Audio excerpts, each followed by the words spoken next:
Today, we're diving into something really important, a blueprint for progress. It's all based on Dr. Sabuj Ahmed's incredible work, The Making of Great Universities. We're going to explore his roadmap for turning universities, especially in the developing world, into real powerhouses of global excellence. So let's just jump right in with the big question. I mean, think about it for a second. What really makes a university great? Is it the fancy buildings you see in the brochures, the awards they have on the wall, the high rankings? Well, Dr. Ahmed argues we've got to look way, way deeper than that. See, on one side, you have the common view, right?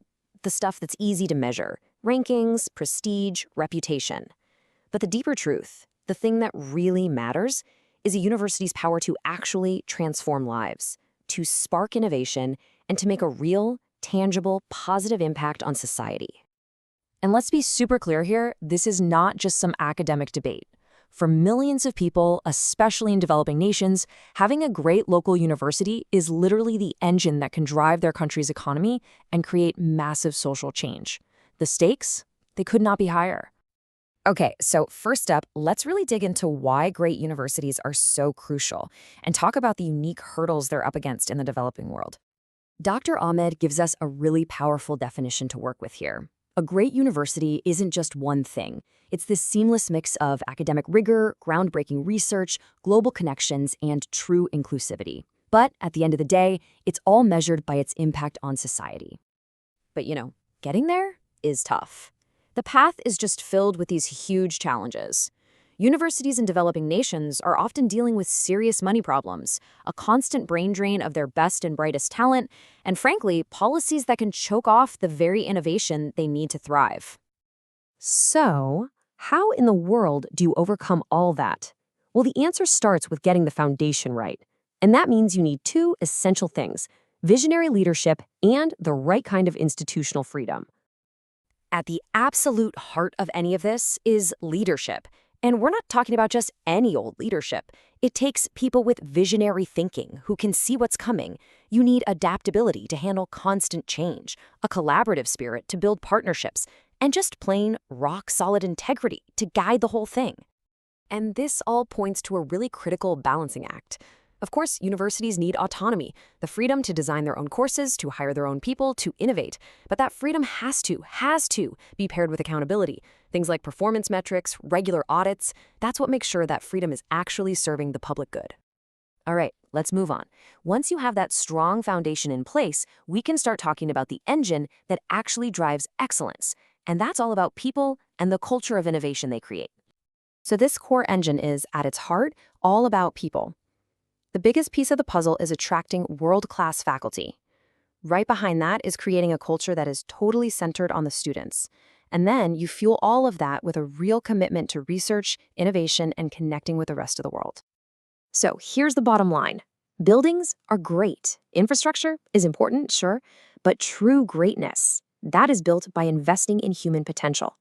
It's about empowering brilliant professors and ambitious students, and then just letting them loose to solve the problems that actually matter in the real world. And you can see this working all over the globe. Look at Ashesi University in Ghana. They didn't just copy some Western model, they focused on ethical leadership for Africa. Or BRAC University in Bangladesh, which is a champion of social entrepreneurship.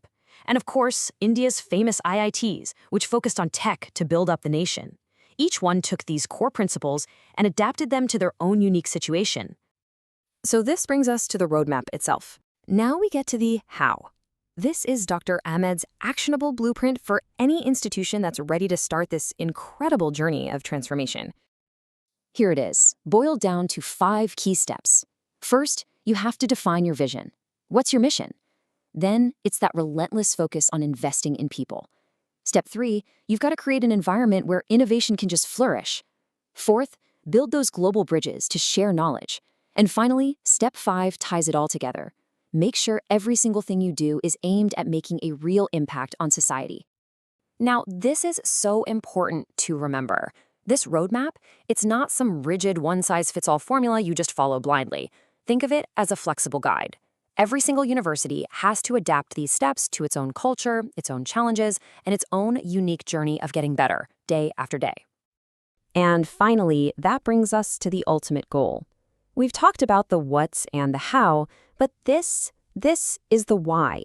It's all about the massive nation-shaping impact a truly great university can have. A great university literally becomes a cornerstone of its country's development. It fuels economic growth by creating new jobs and entire new industries.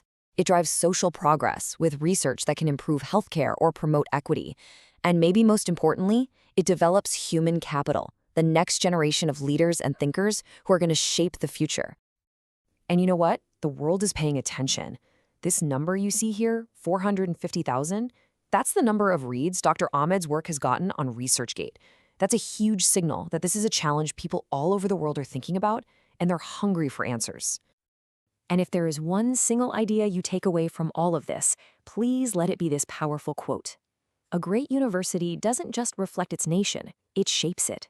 It's not a passive mirror, it is an active force, a sculptor that helps create the future of its country. Look, this whole journey is obviously a huge challenge. But as Dr. Ahmed says, it all begins with two simple things: the absolute belief that greatness is possible, and then finding the courage to go after that vision with everything you've got. Which leaves us with a final question. And this isn't just for university presidents or politicians, it's a challenge for all of us.